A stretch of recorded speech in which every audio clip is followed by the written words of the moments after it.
नमस्कार दोस्तों, आप सबका स्वागत है आपके अपने YouTube चैनल अचीव पेंसरा में। दोस्तों, जैसे कि आप जानते ही हैं कि आज HPU का बीएड एंट्रेंस एग्ज़ाम हुआ है, तो उससे रिलेटेड आंसर की लेकर आया हूँ। इसमें हमारे पास पहला प्रश्न था जीके का, हिमाचल प्रदेश के वर्तमान राज्यपाल कौन है? तो है राजेंद्र अलेंकर जी, ऑप्शन नंबर ए। दूसरा था कि सतलुज नदी पर कौन सा जल विद्युत परियोजना स्थित है? तो है Kol dam, option number B. अगले था Manaku is consider one of the great masters of flowing style of paint region of Raja Sansar Chand, तो था कांगड़ा पेंटिंग का। अगला प्रश्न, सावन रिवर जो है वो कहाँ है? वो है सिरमौर में, स्वान रिवर। ठीक है। हिमाचल प्रदेश में अंतर पारिवारिक जो विवाह होता है उसको जाना जाता है बाटा साटा के नाम से। काला टॉप कहाँ है? काला टॉप जो है चंबा में है। और जो अब 2011 का जो जनगणना हुई थी उसके अनुसार बिना बसे कितने गांव थे? 2517। धामी मूवमेंट का जो लीडर था वो था भागमल सोठा जी। अगला था राजा भूरी सिंह संग्रहालय जो है वो है चंबा में। यमुना रिवर किसके साथ अपनी बाउंड्री शेयर करती, मतलब यमुना रिवर हिमाचल की बाउंड्री किस राज्य के साथ बनाती है? तो बनाती है उत्तराखंड के साथ। हाईएस्ट पीक जो हिमाचल की है वो शिला पीक है। आगे है आईआईटी कहाँ है? मंडी में है। अगला प्रश्न, जो NIFT है वो कहाँ है हिमाचल में? कांगड़ा में। हिमाचल प्रदेश यूनियन टेरिटरी कब बना? 1 नवंबर 1956 में। Vice chancellor of Himachal Pradesh university RC Lakhanpal ji. Headquarter of UNO New York USA में है। नोबेल प्राइज कब दिया जाता है? 10 दिसंबर को। सिलिकॉन वैली बेंगलुरु को बोलते हैं। Which Indian state does not have international border? Haryana. Highest civilian award in India? Bharat Ratna. 1930 में भौतिकी में नोबेल पुरस्कार दिया था CV रमन ने। चीफ इलेक्शन कमीशन अपॉइंट करता है प्रेसिडेंट ऑफ इंडिया। जो a brief history of time वो लिखी है स्टीफन हॉकिंग ने। India first education satellite EDUSAT. International day of person of disability 3 दिसंबर।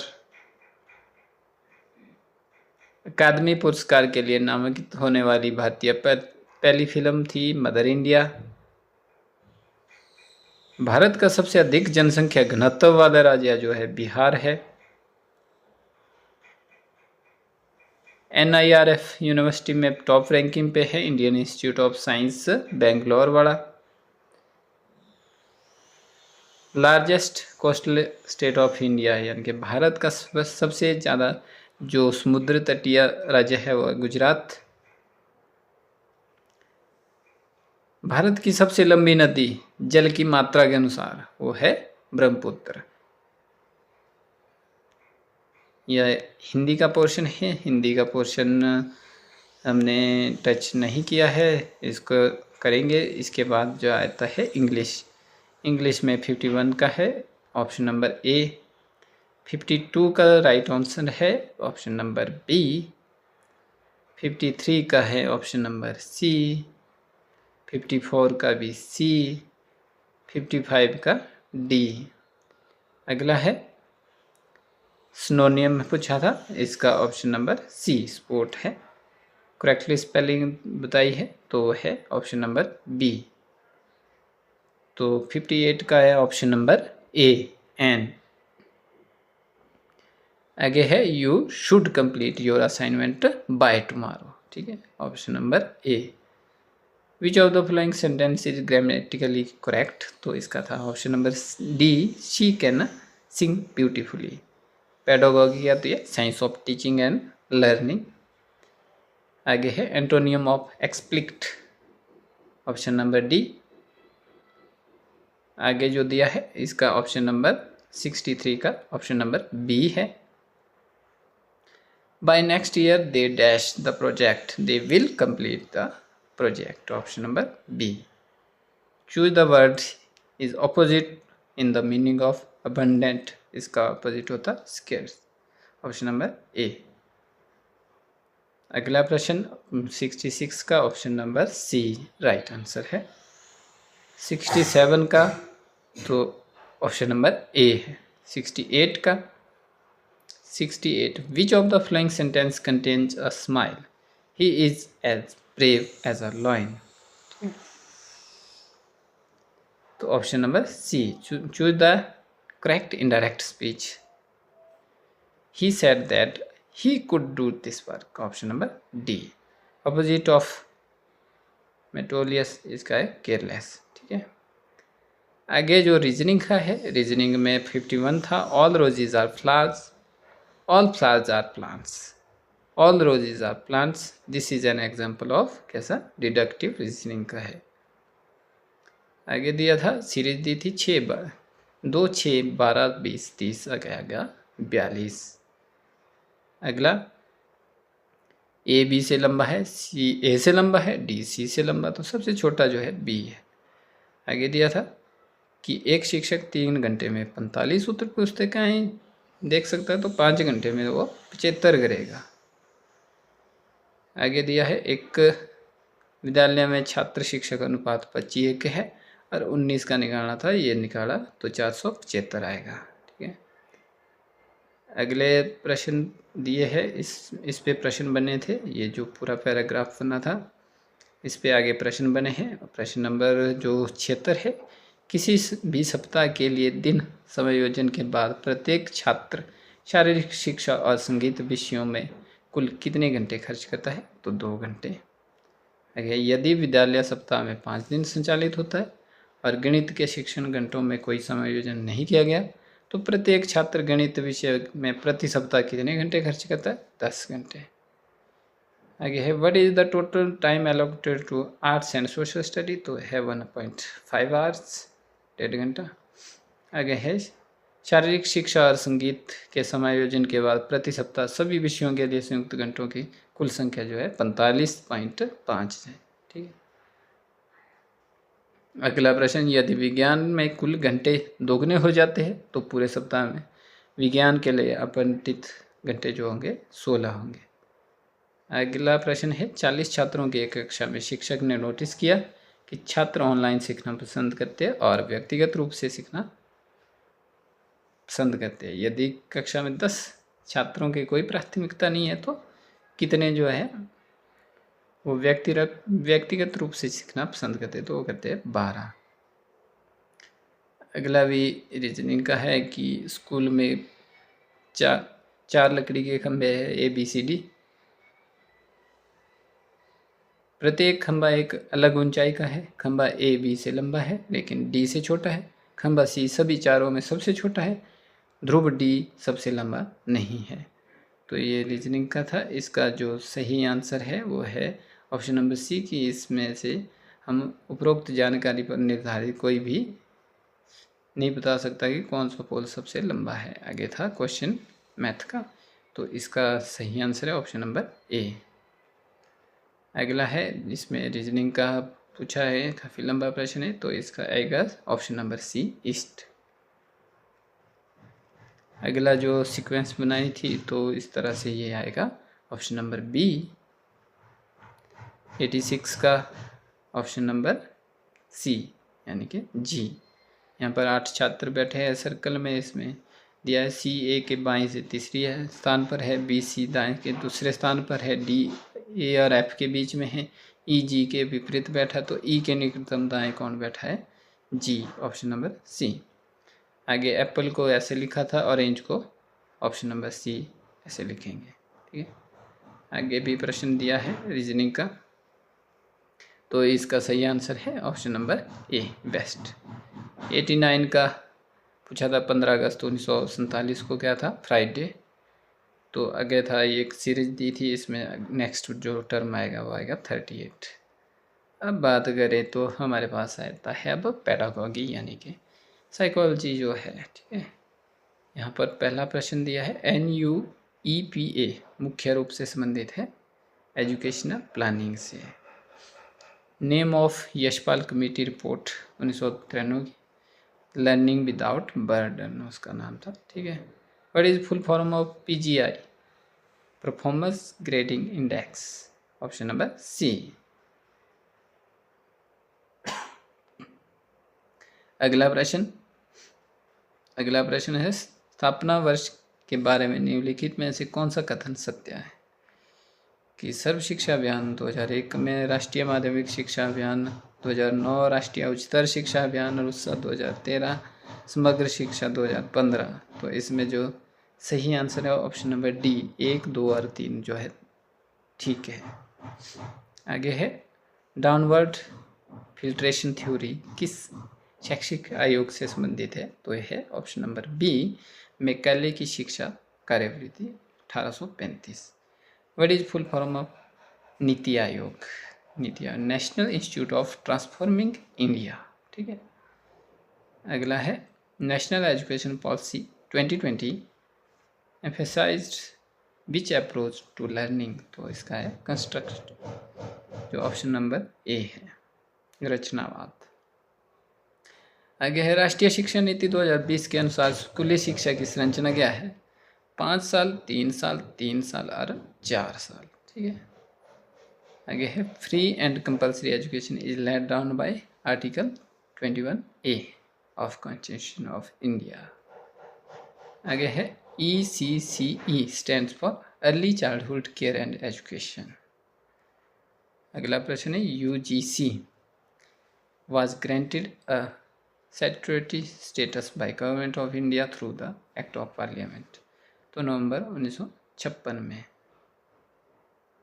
अगला प्रश्न है which of the following is not recognised as a disability under RPWD act 2016, तो colour blindness को disability में नहीं लिया गया। आगे है इनमें से कौन सा डीलर्स आयोग द्वारा उजागर किए गए शिक्षा के 4 स्तंभों में से एक नहीं है, तो है लर्निंग टू एक्सेल, ठीक है। अगला प्रश्न है the first 3 university in India Calcutta, Madras and Bombay was established in which year, 1857 में ही हो गई थी। अगला प्रश्न है भारत के किस राज्य में मध्याह्न भोजन योजना पहली बार लागू हुई थी, तो तमिलनाडु से शुरू हुई थी, ठीक है। दिव्यांगजन अधिनियम 2016 के अनुसार दिव्यांग बच्चे किस आयु तक मुक्त और अनिवार्य शिक्षा के हकदार हैं, तो 6 से 18 वर्ष के लिए। Which is the first women's university in India, तो ये प्रश्न रह गया है, तो इसका सही आंसर आप लोग कमेंट में लिखिए। अगला प्रश्न है when was national adult education programme launched in India, 1978। When was वृद्धा scheme of for education introduce in India, वृद्धा स्कीम जो है वो 1937 में, ठीक है। भारत में पंडित मदन मोहन मालवीय राष्ट्रीय शिक्षक और शिक्षण मिशन कब शुरू हुआ था, 2014 में। यदि छात्र पाठ में रुचि नहीं ले रहे तो शिक्षक को चाहिए क्या करना चाहिए, खुद रुचि की कमी के कारणों का पता लगाना चाहिए और ऐसे कारणों को दूर करना चाहिए। For student who ask question in class the teacher should क्या करना चाहिए, उनको कक्षा में चर्चा में भाग लेने के लिए प्रोत्साहित करना चाहिए, ठीक है। अगला है शिक्षण अधिनियम प्रक्रिया में कंप्यूटर का उपयोग किया जाता है किसके लिए, उपरोक्त सभी के लिए। शिक्षार्थी को प्रेरित करने के लिए, प्रतिपुष्टि देने के लिए, शिक्षार्थी के साथ बातचीत करने के लिए। एक छात्र के अवांछनीय व्यवहार को संशोधित करने के लिए सबसे प्रभावी तरीका है अवांछनीय व्यवहारों के कारणों का पता लगाना, ठीक है, और उसका समाधान करना। आगे why is use of different method useful in teaching, all of above सभी है, ठीक है। To understand the complete personality of his student, the teacher must contain friendly relation with them. Okay. A true teacher is the one who has knowledge of his all of our subject, society, student सबका होना चाहिए, ठीक है। आगे है निम्न में से कौन सा कक्षा की प्रथा सबसे अधिक समावेशी है? ऑप्शन नंबर बी, लचीली बैठने की व्यवस्था और अभिव्यक्ति के विभिन्न रूपों की अनुमति देना। अगला प्रश्न, समूह कार्य के दौरान एक विकलांग छात्र को साथी छात्रों द्वारा बाहर रखा जा रहा है, आपको क्या करना चाहिए? समूह को मार्गदर्शन दें ताकि वे प्रत्येक सदस्य को शामिल करें और समर्थन करें, ठीक है। समावेशी कक्षा का मुख्य उद्देश्य है सभी विद्यार्थियों को चाहे उनकी क्षमता कुछ भी हो समान शिक्षण अवसर प्रदान करना। अगला प्रश्न, यदि कोई बच्चा विकासात्मक विलंब के संकेत दिखाता है तो शिक्षक का पहला कदम क्या होना चाहिए? ऑप्शन नंबर बी, बच्चे का अवलोकन करें, दस्तावेज बनाएं और मूल्यांकन के लिए उसे संदर्भित करें।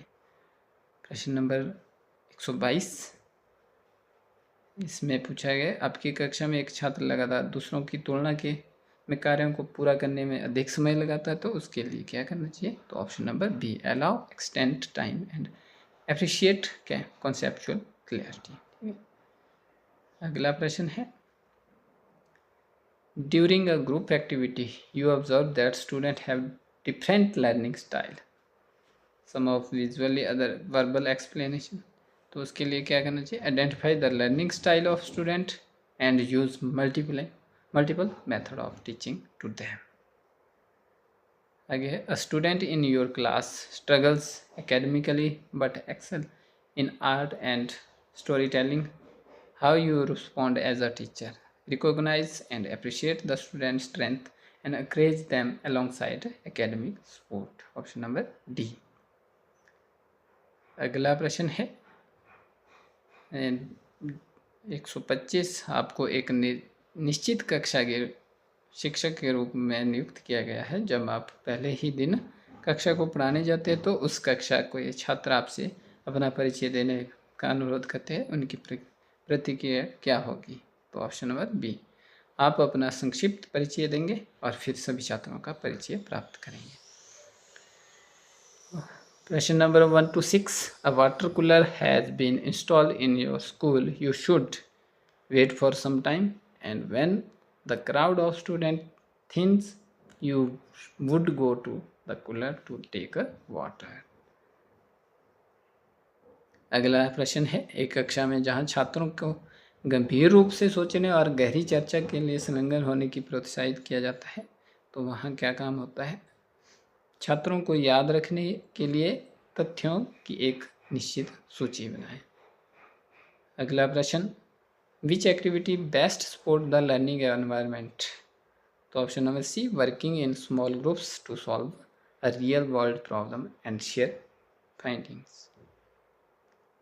1 to 9, the essence of an effective classroom environment, lively student teacher information, जीवंत छात्र शिक्षक संवाद। यह वांछनीय है कि छात्र परिसर में खेलते हैं तो क्या करना चाहिए? ए और सी दोनों। यह उन्हें शारीरिक रूप से फिट बनाता है और सी होता है यह सहयोग और शारीरिक संतुलन विकसित करता है। अगला प्रश्न, मूल्यांकन के लिए सबसे महत्वपूर्ण दृष्टिकोण है? ऑप्शन नंबर सी, सतत और व्यापक मूल्यांकन। अगला है, यदि छात्र आपके शिक्षण में रुचि नहीं ले रहे तो शिक्षण पद्धति की समीक्षा करें।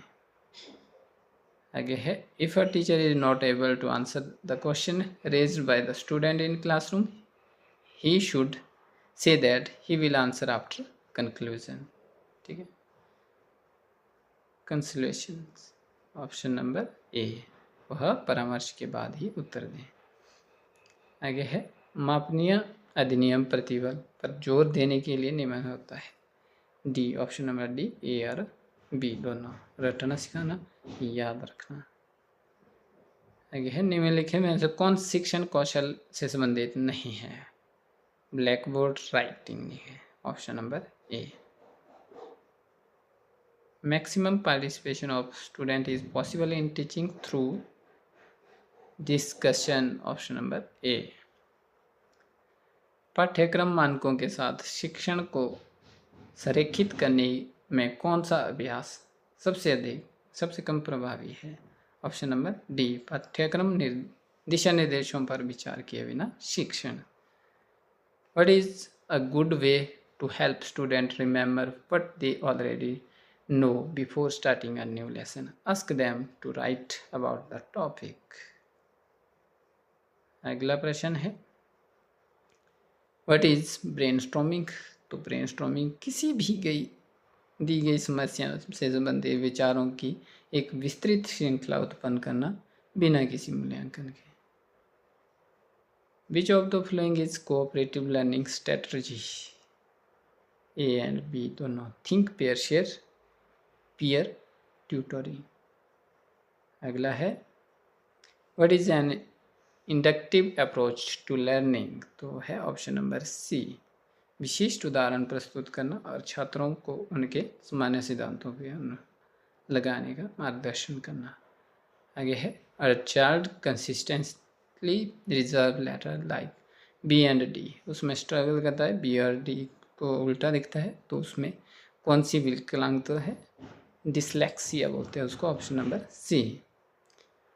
क्वेश्चन नंबर 143, कक्षा में उपकरणों और सहायक तकनीकों तक पहुंचने का अनुमूलन निम्नलिखित को शामिल करने में मदद करता है। ऑप्शन नंबर ए 1, 2 और 3 में। ठीक है, निम्न में से कौन सा सहायक उपकरण श्रवण संबंधित छात्रों को कक्षा में बोले गए शब्दों को बेहतर ढंग से समझाने में मदद करता है? Speech to text software. Which of the following method gives an opportunity for social emotional learning of student lecture?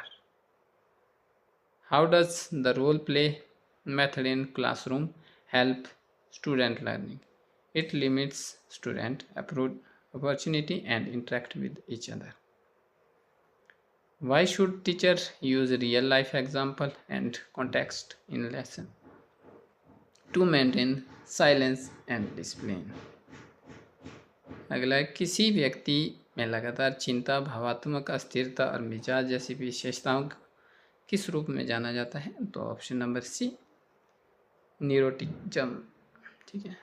Arrange the following style to conduct a lesson in correct order.